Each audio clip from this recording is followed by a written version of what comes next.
Hey, hello everybody. It's 12 o'clock on Thursday, and we're going live here with Otterdot, and I'm Bill Warner, as you probably already know. Hey, look, the subject of yesterday's video was on operations, company operations. This is the backroom stuff. This is the set of people, those heroes, unsung heroes that make things happen. Marketing and sales certainly make things happen, but they wouldn't be able to do much of anything if you didn't have people producing the product, manufacturing it, doing all the distribution, and all of the administrative things, finance and HR and legal and all those sort of things, in order for your company to be successful. So this video grouped all of them together into this subject called operations. So that's what we're going to talk about today, whether you like it or not. These are really good people, and they're necessary, absolutely. Look, though, before we start, just a reminder, I'd very much appreciate if you joined us on YouTube. Subscribe to our YouTube channel.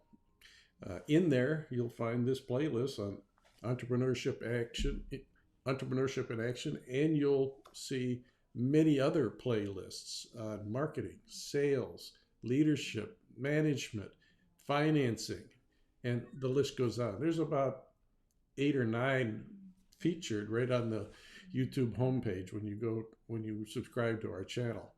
So subscribe now. I'll look forward to having you also comment and share your views, ask questions. I'll respond on YouTube. I want your comments here now. Also, during this live broadcast, I'll respond. I've already got a few questions from the video from yesterday, and we'll share them with you as well. So let's get into operations. There it all is.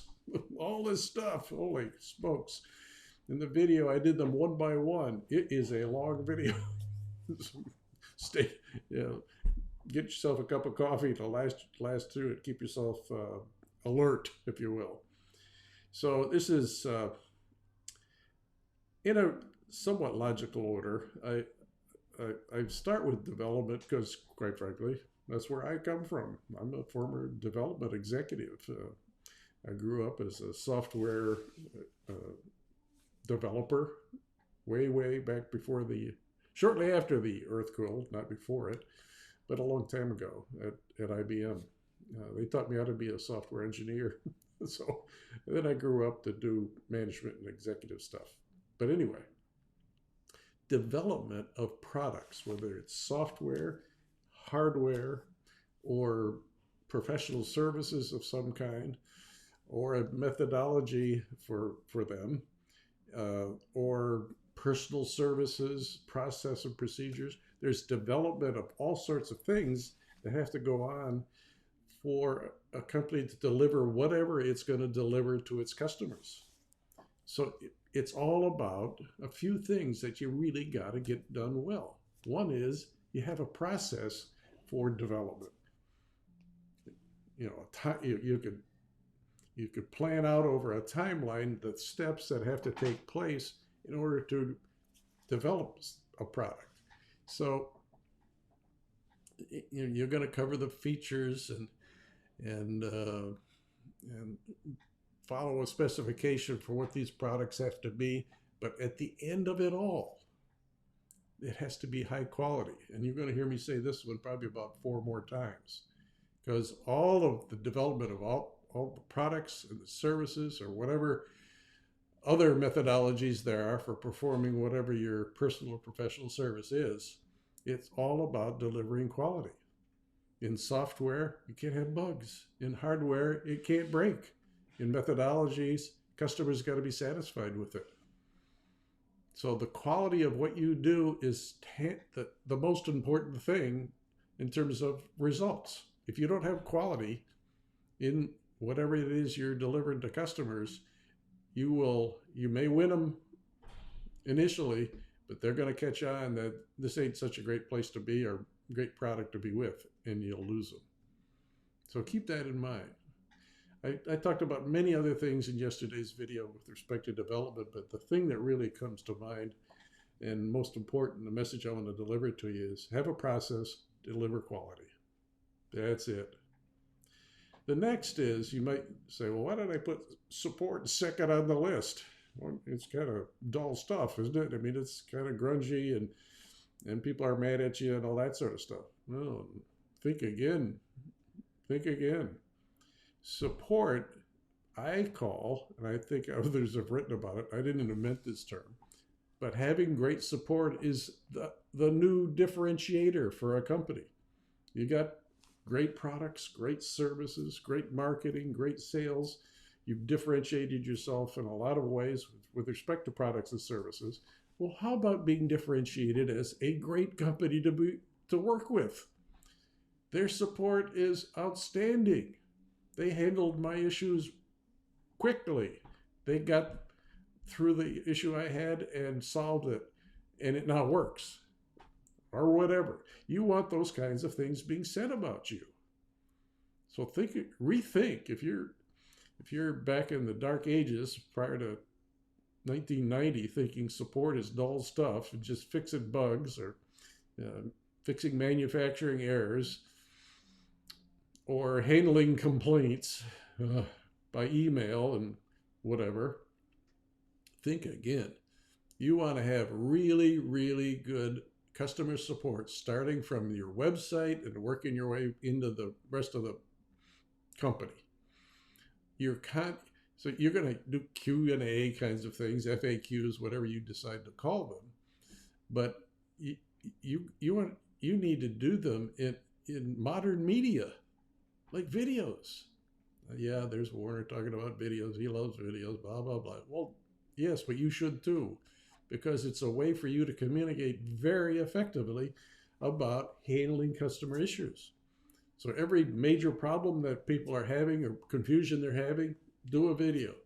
If people are having difficulty assembling your product, do a video. Put it on your website. Send them an email. Say, here's a video that you can watch to understand how to assemble this bicycle or this printer. I just put a new printer over here. I did it in 5 minutes because the support was brain dead simple. I'm not kidding you. 5 minutes. So I had a few printers, so I kind of got the gist of it, but it would, take you 10 minutes if you've never done one before. Think about support as being one of your major departments in your company that puts a face out to customers and quite frankly will save your customers when they have a problem of some kind. The other thing is the expensive support is not something you want because you get lots of telephone calls and lots of emails and a lot of people throwing stuff at you in chat. That takes human beings.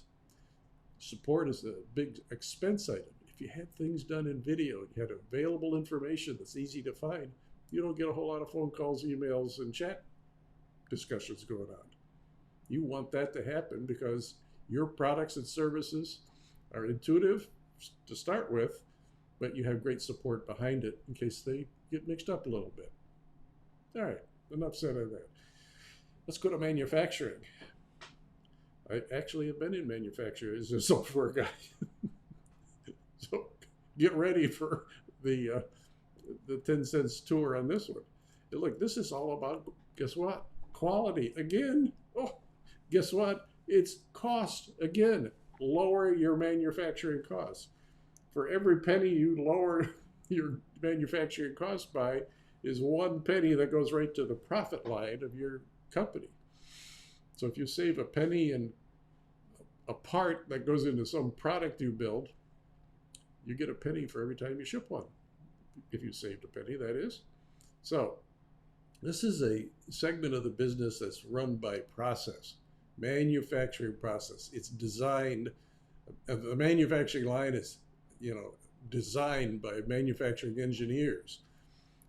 And automation is a big thing. You know that already. But look, at the end of it, high quality, this is going to start being repetitive, right? High quality, low cost, measure the results as you go along. Run by the metrics. It's tops on bottoms, middles in between, putting stuff together, and done well, done better than anyone else. You could have a distinct competitive advantage if you could deliver products whose cost is lower than your competitors. That gives you some leverage in handling, price breaks and special offers.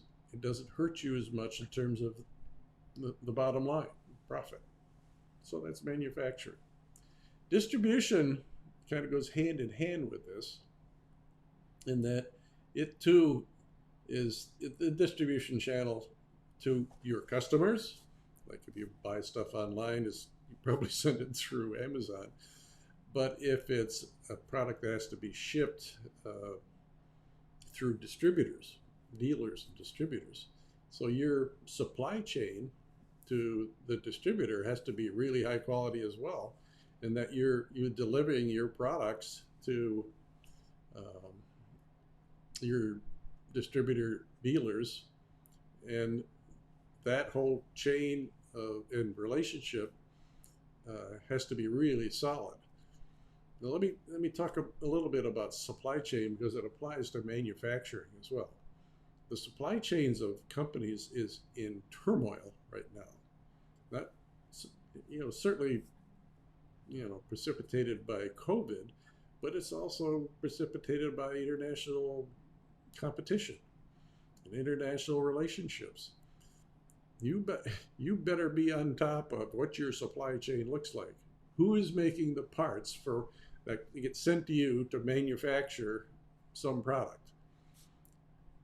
And understand what their suppliers are to your supplier, because they have a supply chain too for raw materials and other components and that kind of thing, as they make something for you. So really, this takes really skilled people and experienced executives, people who've gone through this in manufacturing and distribution and establishing dealer relationships, that if you're just starting a company, you want somebody really on top of this and knows the ropes.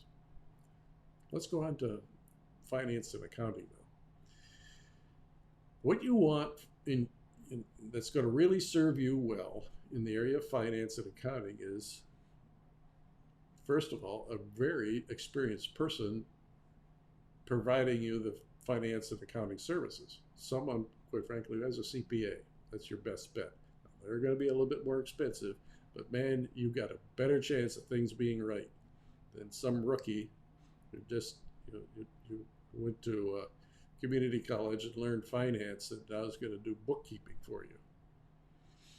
So you want a person that you have an ongoing relationship with, that provides you periodic reporting on the financial status of your business, lets you know how you're doing, knows can present you an income and expense statement, cash flow, balance sheet, periodically, so you know where you stand. This person could also do your taxes, but sometimes that could be done by a separate person. Sometimes accountants specialize only in bookkeeping and the CPA experience that gets applied to that. Some will do tax as well, but you need to have both covered, done by professional people. In the HR arena, this is human resources and the personnel guy in your company that helps keep you straight on your employee relationships, quite frankly. And this is a person that you'll probably work with as a consultant from the very beginning, and have them advise you and guide you in corporate policy, privacy, things like that, and making sure you don't run amok of labor laws, both for employees as well as subcontractors. There's a lot to it. It's changing frequently, so you better be on top of this one too. Get yourself a really good human resources consultant, and start at an hourly rate, and then you can maybe go to retainer if you use a lot of their time. But you'll have to be a rather large company, 100 employees and on up, before you'd hire an HR executive to join your firm. And finally, another operational thing is legal help, a corporate attorney. And you should have one of these from the very beginning, someone who makes sure that your company gets set up properly with all the right board resolutions that officially form your company, and can do all of the work that you need to have done in the operations of your company, like sales contracts, contracts with subcontractors, and on and on. They have templates for this stuff. They know all the special language that's got to go into contracts, and you want that kind of help. Don't try to make this stuff up yourself. When you go through a contract and you go through 3 or 4 pages of gobbledygook that you don't quite understand, there is a reason for that being there. Ask your attorney why. What does this mean? You'll learn from it. You'll also may want to consider, if you're developing a new technology that might be protectable, you might want to get a corporate intellectual property attorney. They're very specialized. So that's it. That's the gang of, how many we got here? 7 functions within your company, the unsung heroes. So as you consider what you're going to do in this arena, you got to keep in mind that this is the serious infrastructure of your company, and it has to operate efficiently, produce high quality. You've got to be responsive to your customers, and you've got to move on a dime and take pride and be happy about what you're doing as you're doing it. So that's it for the report today on operations. So it's time for your questions. So I've got a few here already. I'll go through maybe 5 or so. This comment just came in. Differentiation and support. What do you mean? Well, I just went through it. I think I got that before. I got through my long-winded explanation. But yeah, it is very important that you consider your support structure, process is the eyes and ears after sale of a product or service to a customer. You want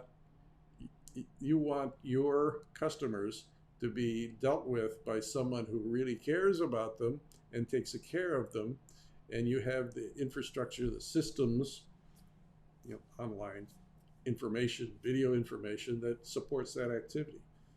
But you want to bring in a person to run this that thinks this way. I am the face to these customers after the salesperson has left. Now, the salesperson probably has an ongoing relationship, but you're there when stuff happens. And just as important as the sales relationship is on an ongoing basis, it is as well with the support team of your company. So the next one has to do with something I think I just said briefly. Do I need 2 accountants? Well, maybe, depending on who you get. Some accountants do both the tax, file your tax return for you, as well as do the bookkeeping. They kind of go together because it's all the bookkeeping that's done that produces the information that needs for a tax return.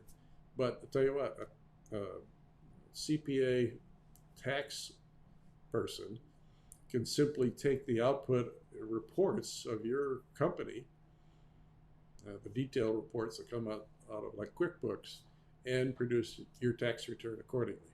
That same person can also provide you ongoing tax advice on how to handle certain situations and how you can best benefit from company operations done certain ways to minimize your tax burden, quite frankly. So you want, if you're working with a person who's kind of the accountant of your company and that's all they do, and they're doing it very well and you trust them, stay with them.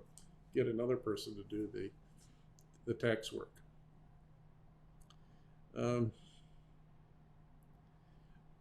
Here's a good question, and I should have probably covered it. Hey, as an early stage company, should I be considering doing my own manufacturing? And I say the answer to that is probably not, because it is very, very expensive.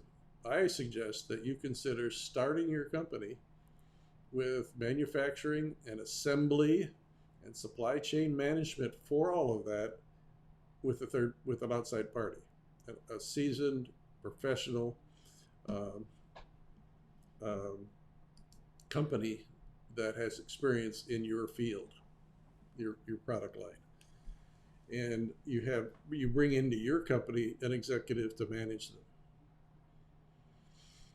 because you're limited on funds.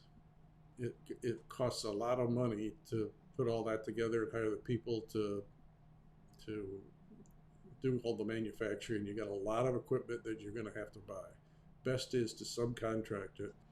Later on, you can consider bringing it in-house, they say, or you may simply continue with this relationship as an outsourced manufacturing operation. That may just be okay. But as I talked about dual sourcing the supply chain, you might want to dual source manufacturing as well when you consider operating this way. But starting your own manufacturing is a very expensive and time consuming. You're not going to be able to be up and running from a dead stop with nothing yet. You're getting the equipment in, assembling it, testing it, making sure you can actually manufacture what it is, whatever your product is. It's going to take you a lot of time. So that's 3 questions. One person here, I don't quite understand how it's being asked here, but is worried about the supply chain. Basically, he's asking, well, what is a supply chain? It's a fancy term, 2 simple words, but it is the relation. It expresses the relationship that a manufacturer has with all of their suppliers of parts, raw materials, and equipment that's used in whatever manufacturing process the manufacturing executive has. So the suppliers deliver all of what they need upon order and upon commitments to a relationship with your company to deliver what you need in order to manufacture at whatever volume you're going to manufacture every day of the week. So the supply chain, though, goes further. When you put a supply chain together, a group of suppliers, you kind of want to understand who are their suppliers and do an assessment of how reliable is their supply chain. I'm relying on this company to deliver me certain parts on certain schedules at certain volume.